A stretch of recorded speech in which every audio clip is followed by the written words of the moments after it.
Recently, I did a video on things I like to carry on my UTV, different tools and whatnot. And one of the suggestions that I got in the comments was to make sure that I had a battery backup, one of these jump starter devices.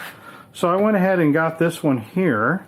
I went to go move my UTV out of the garage earlier today and found that I accidentally left the new lights that I just installed, the new backup lights.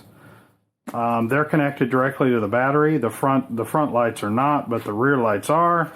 And where I put the switch is seemingly becoming a problem. It's easy to accidentally engage, and I guess the lights got turned on and killed my battery.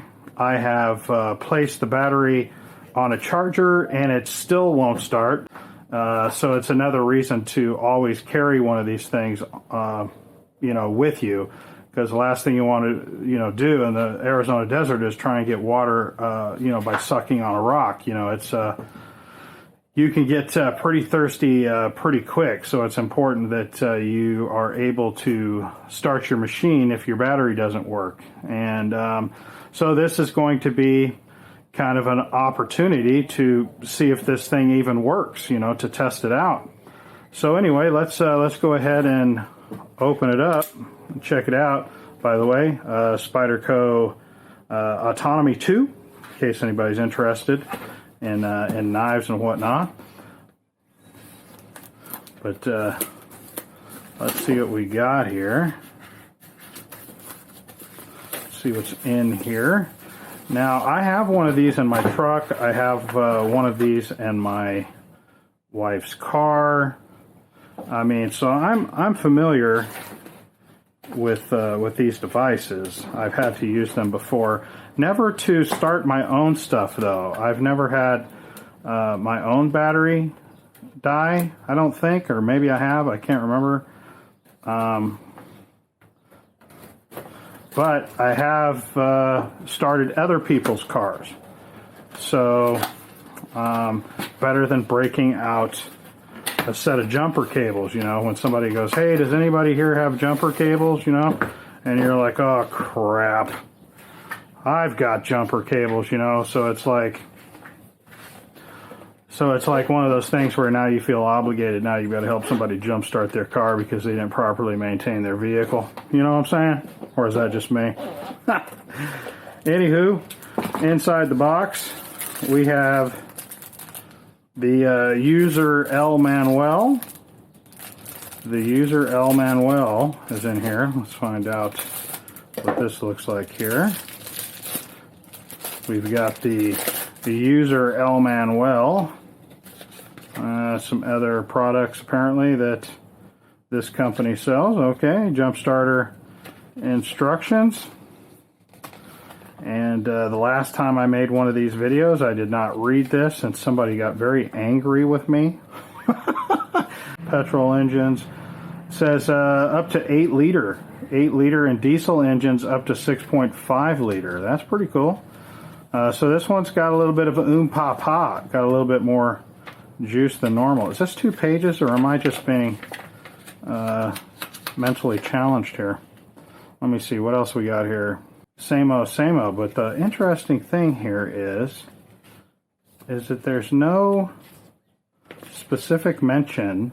Connect the jumper clamps to the car battery. Red is positive and black is negative. There's no sequential. The last one I guess that I did, this was the bone of contention, was that the instruction manual specifically stated which one to connect first, and it didn't make any sense to me. I'm not going to spend any time explaining 12 volt type stuff to people, but this is a protection diode right here, but I wasn't going to get into a long discussion about that. But anyway, it's funny that this one does not specifically mention it. And what we have here, standard charging brick right here, USB cord. Ooh, Type C. That's definitely an improvement from what we've had before. 12 volt power adapter, which I probably won't ever use. And keep in mind with these devices, something else I've learned over the course of time.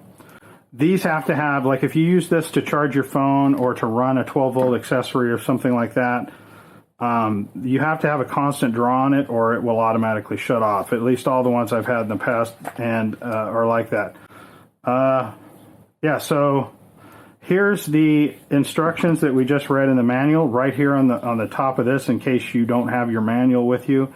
The exact same instructions, boom, boom, boom, boom, just all sequential right there. Here is the device itself, wrapped in nice plastic. Ooh, I guess we are sitting at 84%. Red display, DC output. This is where you would plug in this if you needed a 12-volt cigarette lighter style plug. Here's the input and output, so you can so it's USB in or out there, and here are two USB outputs on the top. One is a fast charge, and I'm assuming the other one is a standard. Flashlight, which no idea how to turn it on exactly. Maybe we turn it on by holding it. Yeah, that's generally the way about these things. So, I mean, this isn't going to be as good as a standalone flashlight, but it is definitely good in a pinch. Here's the engine start plug right here that's covered by this rubber plug. And if you needed to jump start your car, you're just going to take this and you're going to plug it into here like so. It only goes in one way apparently, and look, it lights up right here. Tells you bada bing, bada boom right there that you're ready to go. There's no other buttons or anything of that nature, but it's ready to go. And that's simply how it works right there. There's really not much to this. We will give this a fair shake. I'm in no hurry. I don't have to go anywhere with my UTV right away, and I haven't bought a new battery anyway. So this all happened today, and I didn't really realize I needed a new battery until today. So yeah, it'd take some time to order one of those off of the Amazons. And yeah, so we'll give this a try after I charge it up. Let's go ahead and get that going. So we got the cord here, standard USB cord, and let's turn this on. I don't normally have that on, but there we go.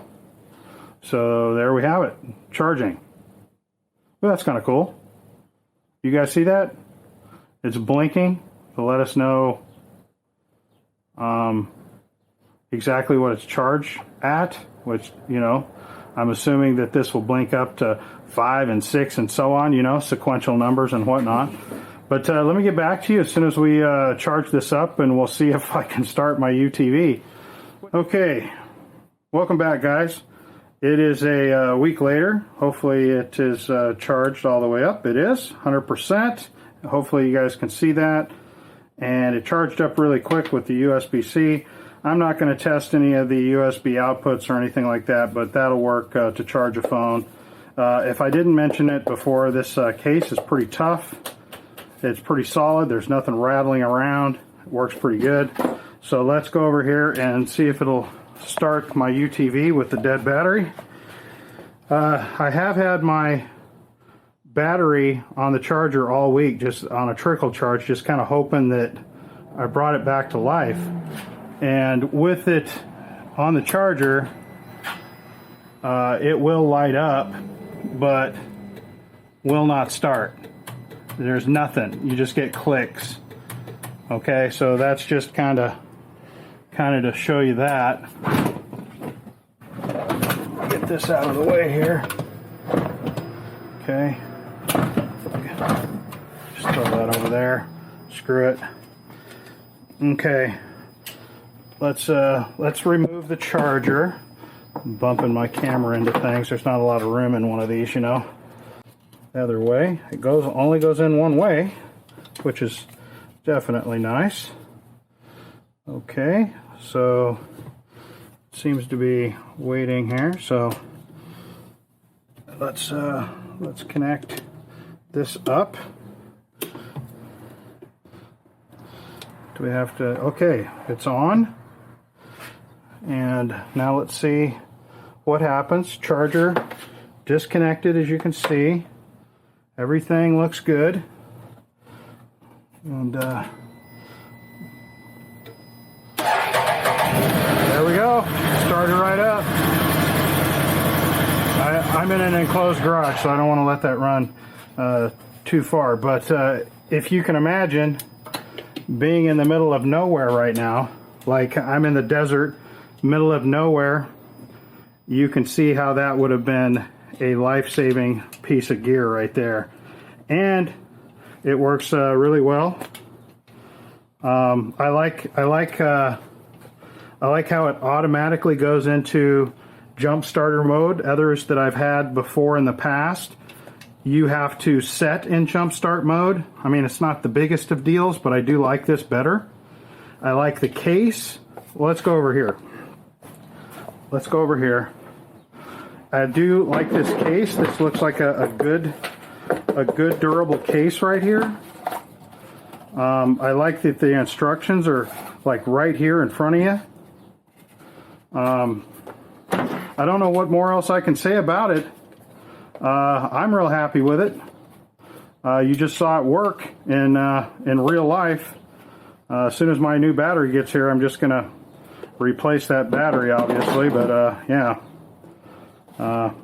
So it goes in here.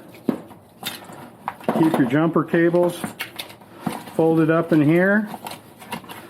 You got your emergency 12-volt backup deal there. Closes up into a nice zippy do. And this will be my newest jump starter that I'll keep with me. And like I said, I rotate these around with the newest one, the freshest one, the best one in my UTV, because that's where it really counts. So this will be the one that's in my UTV in my kit. I'll rotate the one that's been in there for a couple of years now. I'll rotate that one out. And if you've had one of these and you've already bought one of these and it's a critical situation, like being out in the desert, you ride alone like I do, be a really good idea to buy a new one of these and rotate it out. Just keep rotating them out. It's just a good rule of thumb. All right, guys, thanks for watching. We'll catch you on the next one on NN.